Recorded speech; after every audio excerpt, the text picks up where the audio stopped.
ನನ್ನವಳಾಗಿರು ನೀನು ಎನ್ನುವುದೊಂದೇ.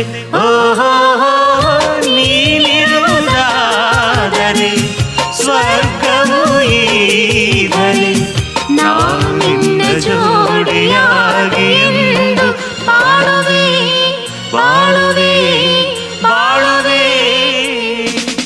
ಎಂದೆಂದು ಎಂದೆಂದು ನಿನ್ನನ್ನು ಮರೆತು ಬದುಕಿರಲಾರೆ.